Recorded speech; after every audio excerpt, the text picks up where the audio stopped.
Hello guys, जय जोहार। हम लोग कलचुरी सीरीज़ को आगे बढ़ाते हुए इस वीडियो में हम लोग उसके आगे के रूलर्स के बारे में देखने वाले हैं। हम लोग कलचुरी के रतनपुर ब्रांच को डिस्कस कर रहे थे। उसके हमने बहुत सारे किंग के बारे में डिस्कस किया था। कौन कौन से किंग हम कवर कर चुके हैं। कलिंग राज, कली के बाद कमल के बाद R1, P1, J1, R2, P2, J2, है ना। रत्नदेव द्वितीय, पृथ्वीदेव द्वितीय, जाजल्यदेव द्वितीय। अब इसके बाद J पहले आएगा, फिर R3 आएगा, फिर P आएगा। यहाँ J जगतदेव है या रत्नदेव द्वितीय, और फिर P से प्रतापमल, फिर BKL batsman KL Rahul, Baharendra Sai, Kalyan Sai और लक्ष्मण साय। इस वीडियो में हम देखने वाले हैं जगतदेव से। तो चलिए स्टार्ट करते हैं हम लोग, है ना। तो जगतदेव, अब जगतदेव के बारे में जगतदेव के पहले कौन था। जाजल्यदेव रूलर थे। जाजल्य देव सेकंड जो थे रूल कर रहे थे। अब अगर आप प्रीवियस वीडियो देखें हैं तो आपको पता होगा कि जाजल्यदेव सिर्फ 3 साल के लिए रूल किए। क्यों? क्योंकि इनकी जल्दी मृत्यु हो जाती है ना। तो जाजल्यदेव की जब मृत्यु होती है तो फिर बनता कौन है रूलर अगला। जगतदेव। और ये कितने साल रूल करते हैं। 10 साल। ये 10 साल रूल करते हैं। अब ये जगतदेव है कौन। जगतदेव रहते हैं, इनके भाई रहते हैं, ब्रदर। किसके? जाजल्यदेव के। जाजल्यदेव सेकंड के भाई रहते हैं जगतदेव। और क्या रहता है, पहले राजा, क्योंकि जाजल्यदेव सेकंड बड़े रहते हैं, ये एल्डर है, इसलिए ये राजा बनते हैं। और जगतदेव अपने भाई के लिए, हमें खरौद इंस्क्रिप्शन से जानकारी मिलता है। कौन से इंस्क्रिप्शन? खरौद से, कि इन्होंने अपने भाई के लिए, जगतदेव ने कुर्सी छोड़ दी राजा की। वो बोले कि मेरे भैया बैठेंगे सिंहासन में और मैं गंज किंग, चोड़गंग जो किंग थे ना, उनको सप्रेस करने, यानी वो बार बार अटैक कर रहे थे। देखा आपने, इसके पहले भी देखा होगा कि अनंत वर्मन ने अटैक किया, फिर जाजल्यदेव ने भी अटैक किया था, रत्नदेव ने भी के टाइम पे अटैक हुआ था। तो आप देखते आ रहे हैं। तो ये बोले कि मैं इनको सप्रेस करने जाता हूँ। तो ये चले गए यात्रा में, है ना, गंज किंग को सप्रेस करने। लेकिन जैसे ही इनकी मृत्यु हुई, इनके भाई जाजल्यदेव की द्वितीय की, जैसे ही खबर मिला, ये आधे वापस आ गए जगतदेव, और इन्होंने सत्ता को संभाला, ठीक है, और 10 साल राज किया। ठीक, इनके बारे में ज़्यादा स्टोरी हमें याद नहीं रखना है, इतना काफ़ी है। ठीक, अब जो जगतदेव हैं, ये जो जगतदेव और इनकी वाइफ थी सोमल्ला। कौन थी इनकी वाइफ? सोमल्ला। उनके बेटे थे रत्नदेव तृतीय, रत्नदेव 3। अब इसके बाद ये रूल करेंगे, देखिए, ठीक है। अब देखो, रत्नदेव तृतीय आ गए। इन्होंने 20 ईयर्स रूल किया। कितने? 20 ईयर्स। ठीक, 20 ईयर्स रूल कर रहे हैं ये। अब देखो, इनके बारे में भी हमें खरौद इंस्क्रिप्शन से पता चलता है। भाई पिताजी का इन्फॉर्मेशन खरौद से मिला, तो भाई बेटा के भाई मिल रहा है। तो इनके 2 वाइफ्स थे, एक तो रल्हा देवी और दूसरी पद्मा देवी। इनके क्या थे? 2 वाइफ थे, एक रल्हा देवी और दूसरी पद्मा देवी। ठीक है, क्या होगा? इनके 2 वाइफ। अब इनके जो टाइम पीरियड था, उसमें फेमाइन आया था। क्या आया था? फेमाइन यानी सूखा पड़ गया था। ठीक है, सूखा पड़ गया था। अब जो रत्नदेव तृतीय के एक मंत्री थे, प्रधानमंत्री बोल सकते हैं, जो मेन मुख्य जो मंत्री थे, वो थे गंगाधर राव। कौन था? गंगाधर राव। तो जब ये सूखा आपदा का स्थिति आया था, तो राज्य में जनता के बीच भाई पैनिक सिचुएशन क्रिएट होगा, है ना, अफरा तफरी मच जाएगी। तो वो सिचुएशन क्रिएट ना हो करके गंगाधर राव को जिम्मेदारी दी गई थी कि भाई फेमाइन का आपदा की स्थिति को संभालना है। और पता ये चलता है हमें कि गंगाधर राव ने आपदा की स्थिति में राज्य को बड़े अच्छे से हैंडल किया, रत्नदेव तृतीय की, इसलिए इनका बहुत तारीफ किया गया है। ठीक है, हमें तारीफ मिलता है। अब देखो, खरौद से हमें इंस्क्रिप्शन मिला, हमें पता चलता है खरौद के लक्ष्मणेश्वर टेम्पल। लक्ष्मणेश्वर टेम्पल को बनवाया कौन था? तो अगर आपने प्रीवियस वीडियो देखे होंगे तो पांडु डायनेस्टी के समय बना था ये, 7th सेंचुरी में। कौन बनवाया था? आई से ईशान देव ने इसे कंस्ट्रक्ट करवाया था। अब देखो, इसको रिनोवेट कौन करवा रहा है? रत्नदेव तृतीय, R3 इसको रिनोवेट करवा रहे हैं। ठीक है, अब इसके अलावा एकवीरा टेम्पल, लक्ष्मी देवी टेम्पल भी बोलते हैं। ठीक है, और एक है पुरारती टेम्पल, ये इन्होंने रतनपुर में बनवाया था। रतनपुर में एकवीरा टेम्पल, पुरारती टेम्पल या लक्ष्मी देवी टेम्पल, ये 3 टेम्पल इन्होंने रतनपुर में कंस्ट्रक्ट कराए थे। ठीक है, ये हो गई R3 के बारे में बात, रत्नदेव तृतीय के बारे में। हमें इतना अभी जानकारी याद रखना।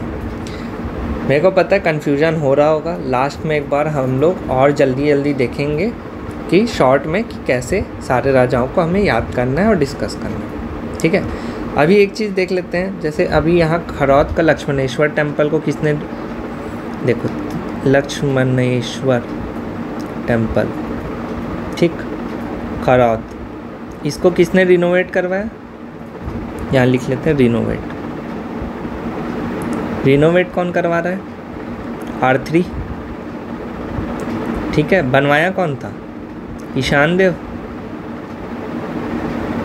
एक टेम्पल आया था पाली का, विष्णु टेम्पल, जिसको रिनोवेट कौन करवा रहा है? J1। ठीक है, इसको बनवाया कौन था? विक्रमादित्य, बाण डायनेस्टी का। ठीक, तो ऐसे आपको साथ साथ याद भी रखने हैं चीज़ें। ठीक है, एक आ रहा है राजीव लोचन टेम्पल। ठीक है, राजीव लोचन टेम्पल जो राजिम में है। ठीक, इसको कौन बनाया था? विलास तुंग बनवाया था। इसको रिनोवेट कौन करा रहा है? देखिए, अभी पढ़े थे हम लोग,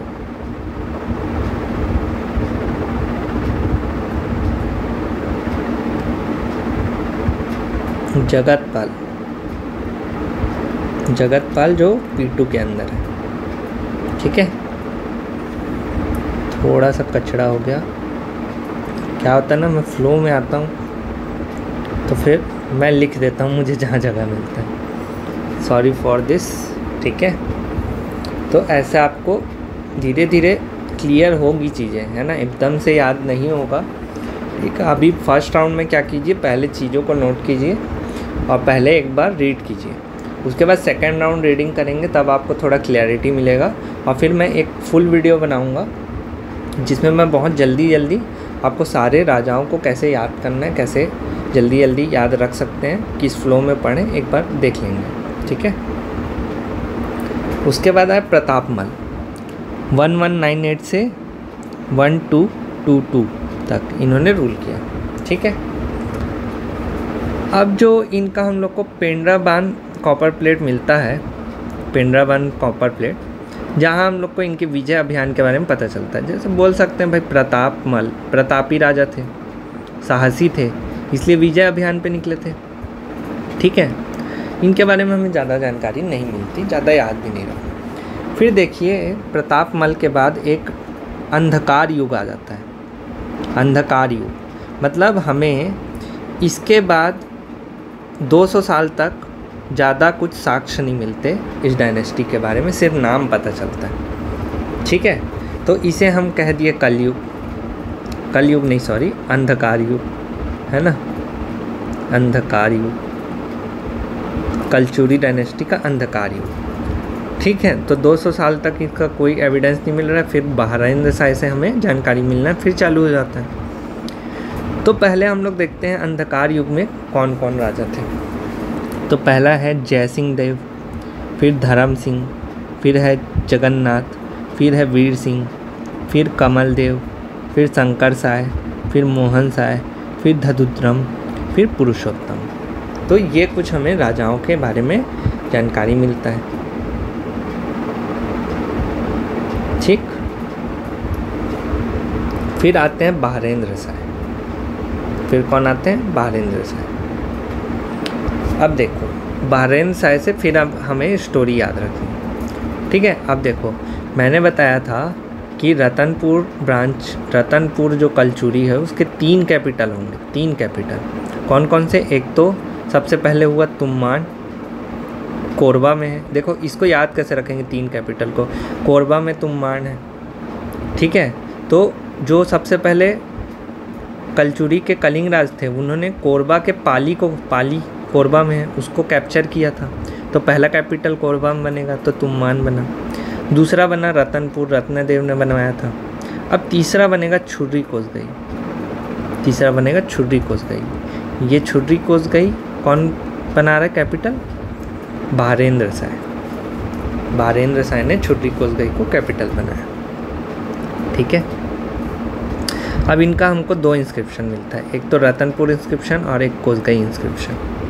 ठीक है, कोसगई इंस्क्रिप्शन से हमें इनके ट्रेजरी के बारे में भी जानकारी मिलता है। ठीक, अब छुर्री कोसगई को कैपिटल बनाया तो कोसगई माता टेम्पल, चैतुरगढ़ फोर्ट इन्होंने बनवाया था। कोसगई माता टेम्पल और चैतुरगढ़ फोर्ट दोनों छुर्री कोसगई में इन्होंने बनवाया था। ठीक, अब इनके समय पठान्स का अटैक हुआ था। ये याद रखना, बहारेंद्र साय के समय पठान्स का अटैक हुआ था और बहारेंद्र साय ने पठान्स को सोन नदी तक भगाया था, सोन नदी तक चेस किया था, दौड़ाया था। ठीक है, अब इन्होंने पठान्स को भगाया था सोन नदी तक, तो इनका कोई ना कोई साथ दिया होगा। तो बिसैया ठाकुर बिंजवार, बिसैया ठाकुर बिंजवार जो थे, ये जो थे इन्होंने मिलिट्री सर्विस, बहुत अच्छी मिलिट्री सर्विस दी थी। किसको? बहारेंद्र साय के साथ दिया था। तो इसलिए इनसे खुश होकर बहारेंद्र साय ने इन्हें सोना खान की ज़मींदारी दी थी। सोना खान की जो ज़मींदारी दी थी ना, वो बहारेंद्र साय ने बिसैया ठाकुर बिंजवार को दिया था।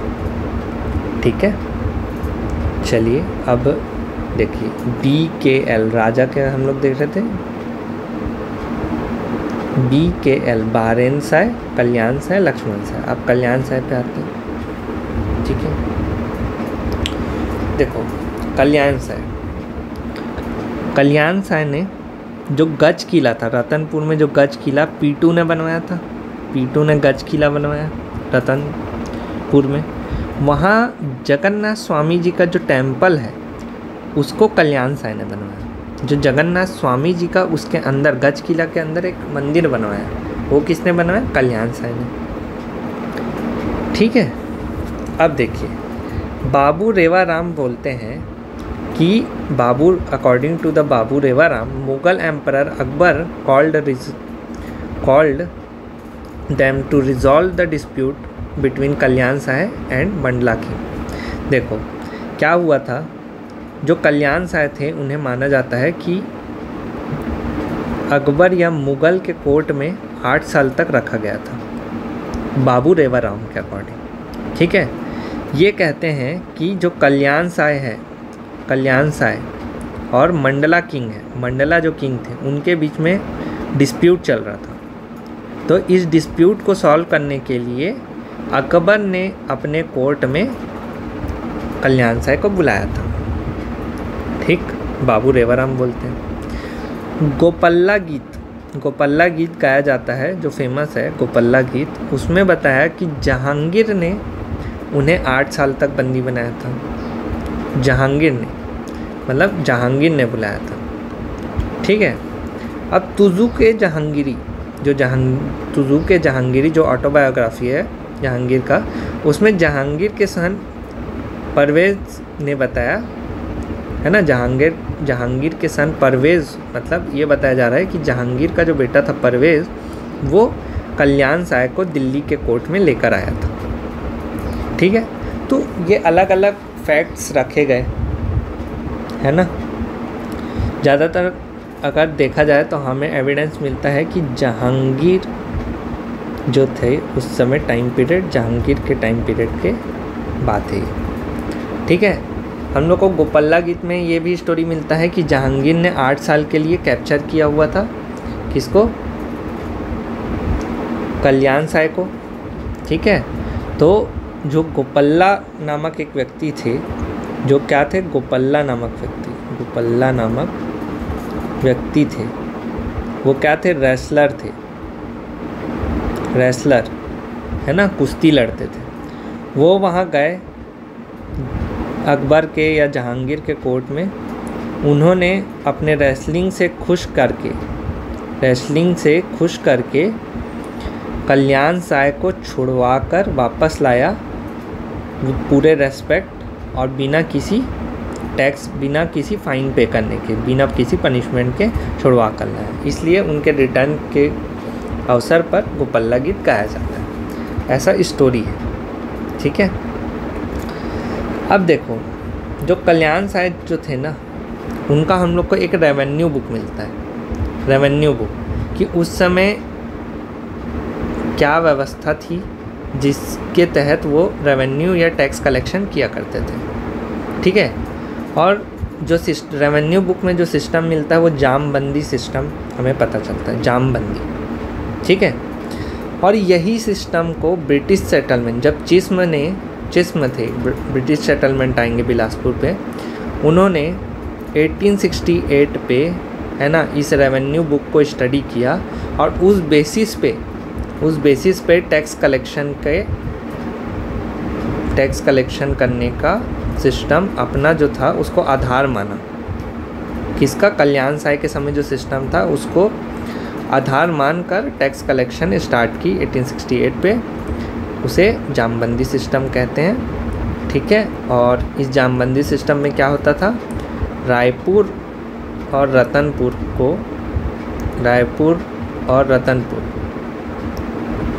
मिलाकर छत्तीसगढ़ थे। ठीक है, क्या होता था, जैसे देखो हमको पता है कलचुरियों का 2 शाखा था, एक रतनपुर था, एक रायपुर था। तो क्या हुआ, जो रतनपुर में ना 18 गढ़, ये गढ़ एरिया बना दिए थे। ठीक है, और रायपुर में 18 एरिया बनाए थे और इनका डिवीज़न था शिवनाथ मंदिर। ठीक है, उसके ऊपर का एरिया 18 गढ़ और उसके नीचे का एरिया 18 गढ़। तो ये बना डिवीज़न बेसिस का, और यहाँ से ऐसे टैक्स कलेक्शन किया जाता था। तो जब ब्रिटिश सेटलमेंट हुआ और जो चिस्म थे, उन्होंने जब टैक्स रेवेन्यू का सिस्टम, टैक्स कलेक्शन के लिए उन्होंने सिस्टम डेवलप किया ना, उन्होंने एक सिस्टम बनाया, तो वो कल्याण साय का रेवेन्यू बुक देखकर इसको बेसिस बनाकर ही टैक्स कलेक्शन वो भी स्टार्ट किया। ठीक है, चलिए अब आगे बढ़ते हैं। अब देखो BKL, कल्याण साय के बाद लक्ष्मण साय। अब जो लक्ष्मण साय थे वो औरंगज़ेब के कंटेम्प्रेरी थे,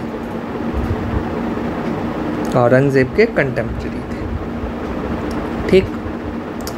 अब लक्ष्मण साय का हम लोग को एक देशबही बुक मिला, टैक्स बुक। जैसे भाई उसके रेवेन्यू बुक मिला, वैसे ही इनका देशबही नाम का टैक्स बुक मिला। ठीक, इन्होंने 2 नए तालुकदार इंट्रोड्यूस किए, लोरमी और तरेंगा। अब आप लोग सोच रहे होंगे जामबंदी सिस्टम, तालुकदार, ये सब हम लोग आगे जब अभी एडमिनिस्ट्रेशन देखेंगे ना कलचुरियों का, उसमें देखेंगे। अभी यहाँ करेंगे तो ये सब मिक्स हो जाएगा। ठीक है, फिर आया तखत सिंह। फिर कौन आया, तखत सिंह।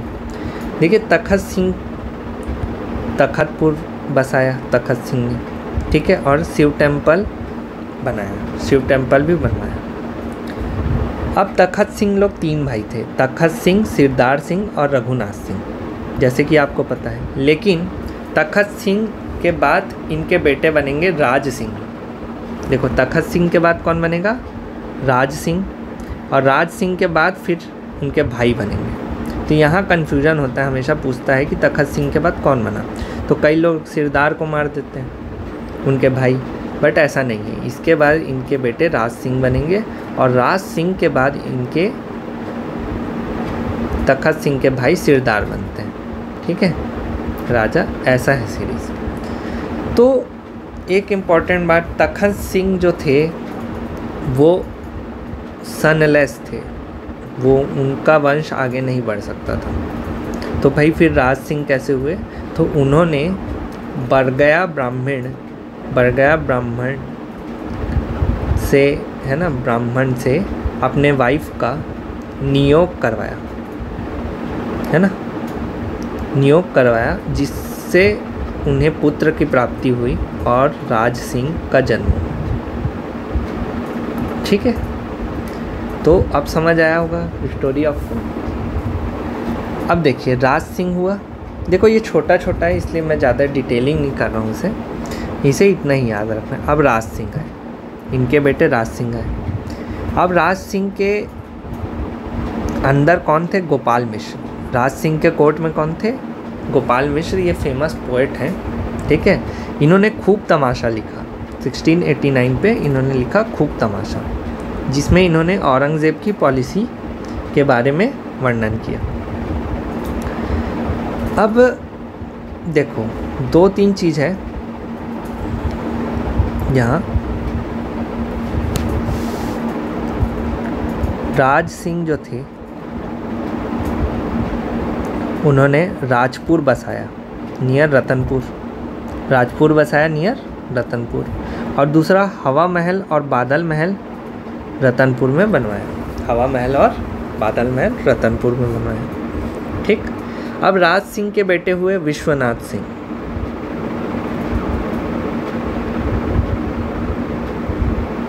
देखो राजा का सीरीज़ वो है, मैं खाली अभी स्टोरी बता रहा हूँ। ठीक है, अभी कंफ्यूज नहीं होंगे, एकदम क्लियर कट बताऊँगा मैं। राज सिंह के बेटे कौन हुए? विश्वनाथ सिंह। अब देखो आपको पता है राज सिंह जो थे वो न्यूयॉर्क से पैदा हुए थे, तो ये खबर उड़ने लग गई, पूरे प्रजा में फैल गई, इनके किंगडम में पूरे प्रजा में फैल गई। तो जब विश्वनाथ सिंह को ये पता चला तो इन्होंने सुसाइड कर लिया। इन्होंने क्या कर लिया? सुसाइड कर लिया।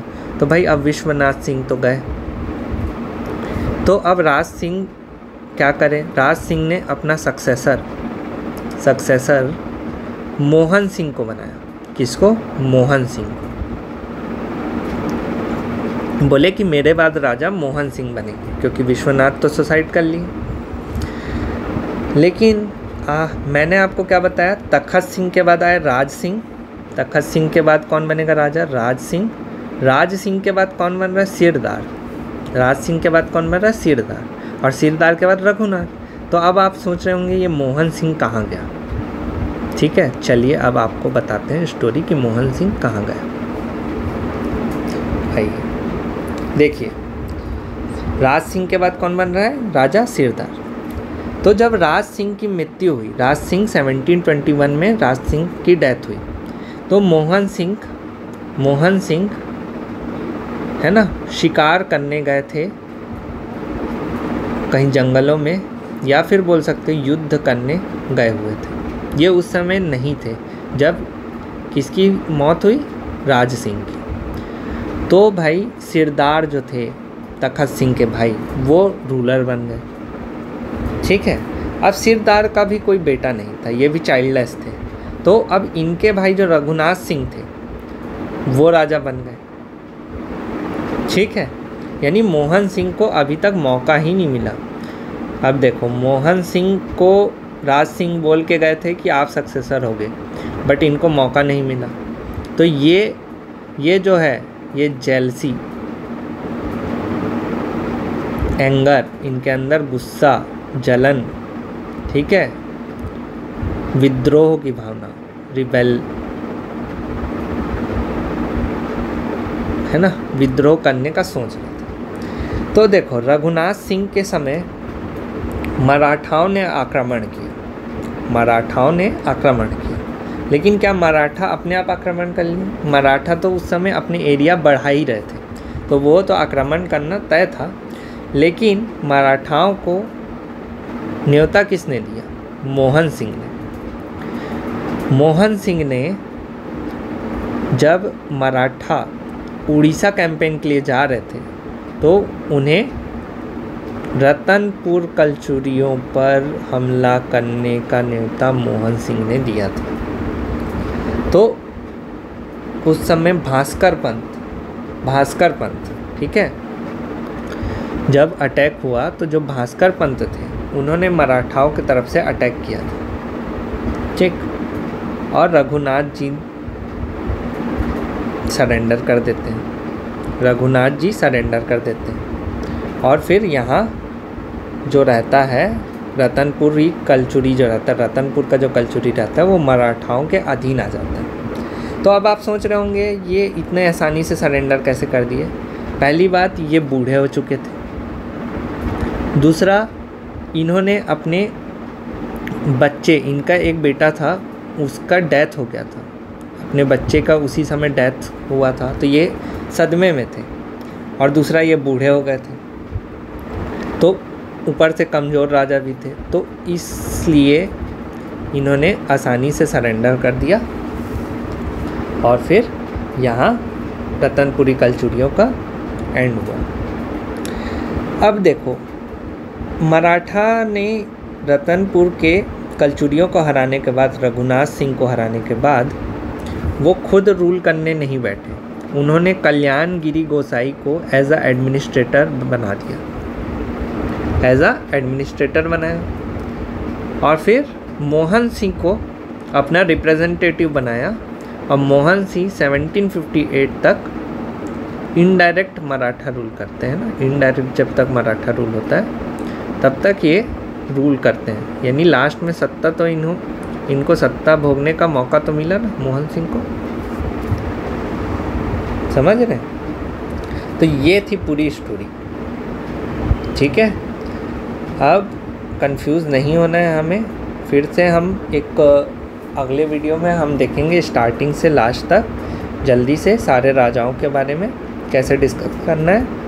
और आगे हम वीडियो में देखेंगे एडमिनिस्ट्रेशन भी देखेंगे, ठीक है।